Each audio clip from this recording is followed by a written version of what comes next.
Elizabeth Cruz point of view. Natigil ang interview at nakita kong pinatigil muna ang mga kamera sa pagdating ng isa sa dalawang CEO ng MNV Network. Sino nga ba namang mangangahas magpatuloy kung nasa paligid ang nabanggit? Agad na tumayo si Paulo mula sa kinaupuan at nilapitan ang aking ex. Mr. Villatera, what a pleasant surprise! Naiilang at nasurpresang bati ni Paulo. Don't make me stop you. I was just dropping by at sisilip sana pero tamang-tama naman na nabanggit mo ako. I guess the devil really appears when you mention his name. May ngiti sa labing sabi niya at kilala ko na siya para lamang sarkastiko ang pagkakasabi niya. I'm sorry sir, I promise na tatanggalin ito sa pag-air ng segment. I was just reading the script and I did not meant to offend you or Miss Elizabeth. Sure. Tipid na tugon niya bago saglit akong tinapunan ng tingin at lumabas na. Nakahinga ako ng maluwag bago ibinalik ang tingin ko sa iba. Nakita ko si Mandy na may nagtatanong na mga matang nakatingin sa akin. Ngunit isang tipid ng ngiti lamang ang binigay ko. I'm really sorry if I offended you. Hinging paumanhin ni Paulo. Pilit ang ginawa kong ngiti bago umiling. Wala yon, naiintindihan ko naman. Muli siyang ngumiti, bagay na hindi umabot sa kanyang mga mata, bago bumalik sa upuan at muling nagpatuloy ang interview. Gayunpaman ay hindi ako nagpa-apekto at nanatiling profesional. May praktisadong ngiti na mababanag sa mga labi at ramdam ko na ang pagod hanggang sa matapos ito. Alas 6 pa lang ay nakatayo na ako at alas 8 nagsimula ang photoshoot at tumagal ng 5 oras. Bago mag-alauna ng hapon ay kumain kami at alas 3 naman nagsimula ang interview at tumagal din ito ng 2 oras. Tinipon kami ni Miss Malu pagkatapos. Good job today girls, we have a set of dinner for us to share.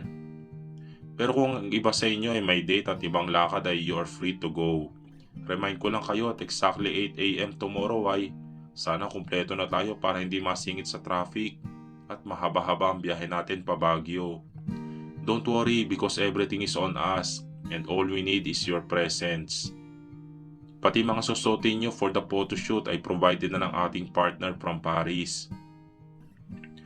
Oh, and I forgot to mention na mayroon tayong after party dinner with the judges and possibly some of the bosses tomorrow. And it will be semi-formal. Again, we will take care of it. Dahil sa gusto ko na magpahinga ay nagpaalam na ako at hindi na ako makakasama pa. At nag-text sa aking best friend na gusto ko nang umuwi. Pagkalabas ay agad ko nakita si Fergie na tila may inaabangan at nabuhayan naman ako ng dugo. Fergie! Kung todong ngiting tawag ko sa kanya at lumiwanag ang mukha niya bago siya lumapit at niyakap ako. Sa gitna ng mga naglalakad palabas na kapwa ko contestant at iba pang tao ay nagyakapan kami habang nagtatatalon. Ilang sandali pa humiwalay siya at tiningnan ako mula ulo hanggang paa. Uy, ikaw ba talaga yan? Halos hindi na kita makilala. Ang ganda-ganda mo na, Elise. Madrama niyang turan habang magkahawak kamay kami. Di ba't dati pa naman? Natatawa kong biro. Masaya ako na muling makakita ng taong malapit sa akin. Ang laki na ng pinagbago mo. Nang marinig ko at makitang isa ka sa mga nakasali sa top 20 ay proud na proud ako sa iyo. Alam ko lumipat ka lang sa kabila. Paano naging model ka na, friend? Namimilog ang mga matang tanong niya. Hindi na muna ako nakasagot dahil dumaan si Mandy na iniabot ang kamay ko kaya tinanggap ko ito habang hindi binibitawan si Fergie. Mauna na kami, Elise ha? Sure ka na hindi ka nasasama? Marahan akong umiling. Hindi na, Mandy. Nagpasundo na rin ako sa friend ko. Okay, see you tomorrow. Magiliw niyang sabi bago sumama sa mga kakilala. Kumaway ako sa kanya bago muling binalingan si Fergie at inaya ko siyang maupo sa bench. Naku, mahabang istorya, Fergie. Pero gusto mo bang sumama sa amin ni Justin na kumain sa labas? Para may kwento ko. Na-miss din kita. Sorry kung hindi matuloy-tuloy ang pagkikita natin ha. Ano ka ba friend? Okay lang yon at naiintindihan ko naman. Sige ba, kailan ba ako sumuko sa libre ha? Galak niyang sabi bago tumawa at napangiti sa akin. Nang dumating si Justin ay pinakilala ko sila sa isa't isa bago dumiretso sa isang restaurant.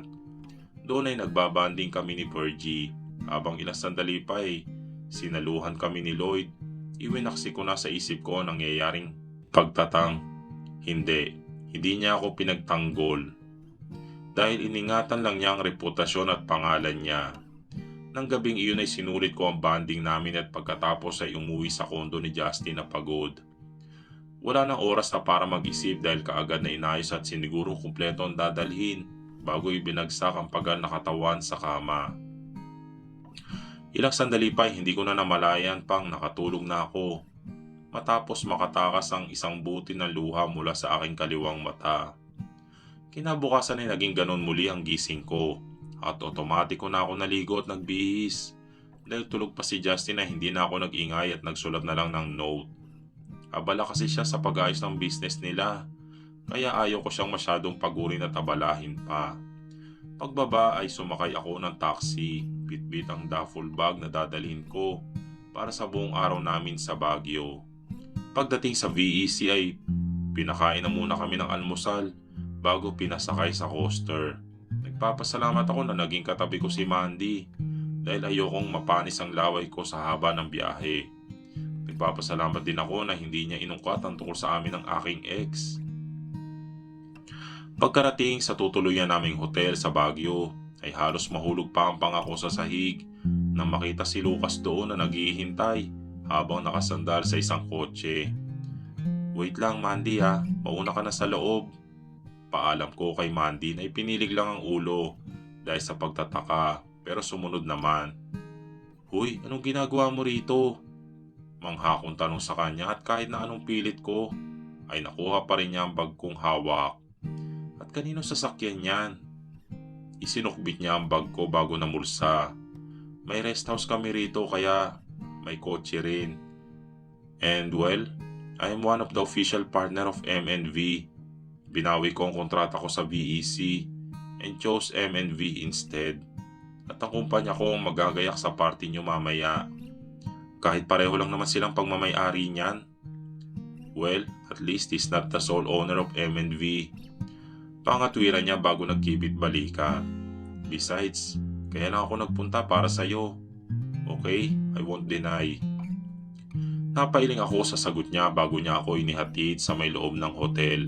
Doon ay tinipon kami bago binigay ang mga kwartong tutuluyan. Ilang sandali pa ay hindi na ako nagulat nang makita ang aking ex at ang linta niyang girlfriend. Mula sa akin ay bumaling ang tingin niya kay Lucas at nagsukatan ng tingin ng dalawa. Naputo lamang ito na pumalakpak si Miss Malu. "You can take a rest but I expect you all here in the lobby after 2 hours for lunch and we will go to the ranch right away. Come on, let's go." Parang hindi na mamuo ang mga tensyon ay inaya ko na si Lucas at hinatid naman niya ako hanggang sa labas ng kwarto kong tutuluyan. "If they bother you, I'm only 1 call away, okay?" Kinuha ko sa kanya ang bag ko bago tumango. "Salamat Lucas ha." "No problem Liz. See you later at the party." Bago tuluyang may sara ang pinto ay nakita ko pa ang dalawang dumaan sa harap ko. Ngunit kaagad kong sinara ang pinto at isinandal ang sarili roon. Ilang minuto kong kinolekta ang sarili ko bago ako nagtungo sa malaking kama. Isang magara, malambot na kama, magandang tanawin, ngunit hindi ko magagawang ma-appreciate dahil sa kanila. Nahiga ako sa kama at tumulala sa kisame.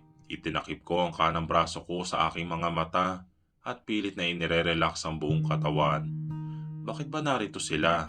Hindi ba sila busy? Bakit kailangan nila sirain ang araw ko? Idagdag pa rin ang kumikrot ang puso ko kapag nakikita ko silang magkasama. Matapos ang 1 oras mahigit ay may kumatok na sa kwarto ko para ayain akong kumain. Kahit na mabigat ang katawan at naapektuhan ay nag-ayos ako at inihanda ang kailangan kong dalhin sa shooting. Kahit na nagbago na ang mood ko ay hindi ko naman pinahalata at nakisama sa iba.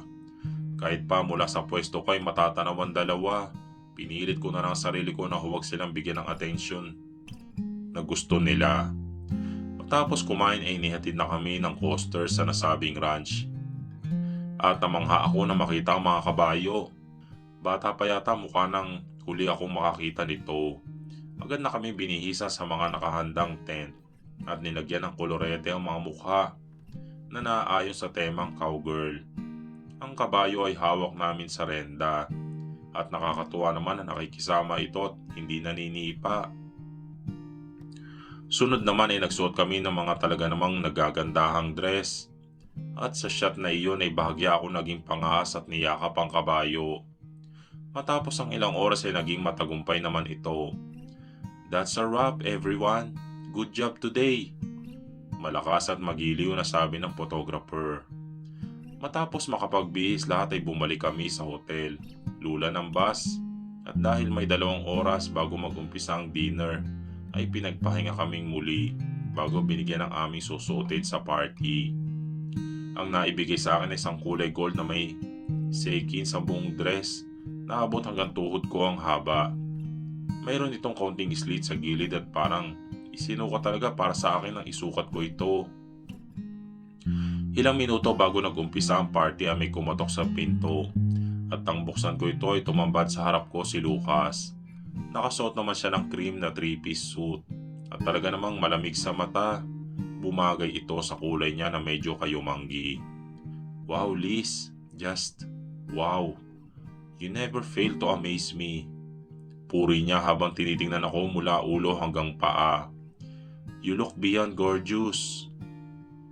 Thank you Lucas. You look good din. Siguradong maraming babae ang mabibighani sa'yo. Marami siguro pero ikaw lang ang gusto ko. Ha? Tanong ko na sumaglit lang ako para kunin ang purse ko sa loob. Ay ano yun? Sorry hindi ko narinig eh. Ngumiti lang siya bago inalok ang braso. Wala. Ang sabi ko ang ganda mo sana kaso ang bingi mo. Biro niya at natawa na lang ako. Bago ikinawit ang kamay ko sa braso niya at isinara ang pinto. Naku, kakasama mo yan sa amin kaya nakukuha mo na ang mga salita namin eh. Sa paglalakad namin patungong elevator ay talaga namang nananadya ang tadhana. Dahil nakakasalubong namin silang dalawa na kalalabas lang. Si Monique ay halos lumuwa na ang pinagmamalaking hinaharap sa suot. Habang siya naman ay naka all black na paborito niyang kulay. Mula sa mukha ko ay bumaba ang tingin niya sa kamay kong nakakapit kay Lucas.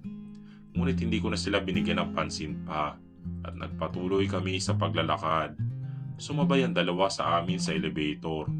At talaga namang sa harap namin ni Lucas naglandian.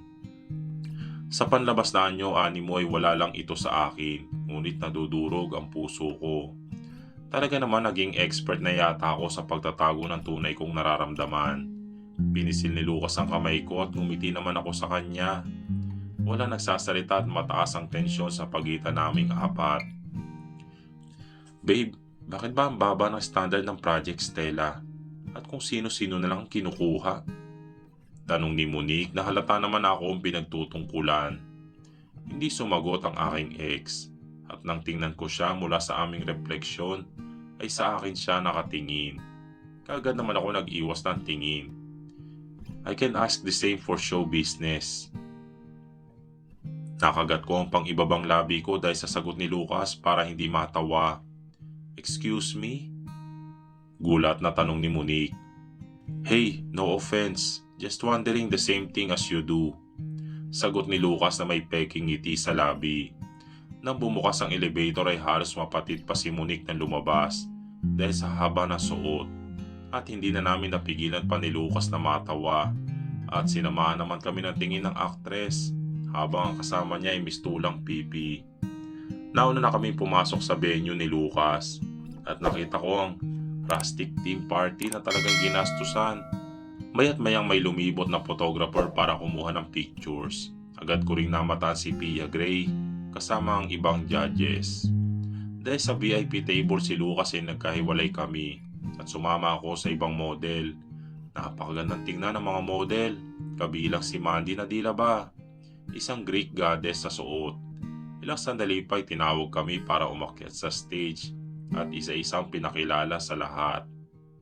Nang pababa na ay hindi sinasadyang hindi ko makita ang isang kable. Kaya naman natapilok ako at napaluhod sa harap ng iba. Ramdam ko ang sakit ng tuhod ko at akmang tatayo nang may magkasabay na kamay na lumahad sa harap ko. Ang aking ex na sinaktan ako at ang lalaking pilit na humuhuli sa aking mailap na puso. Itutuloy.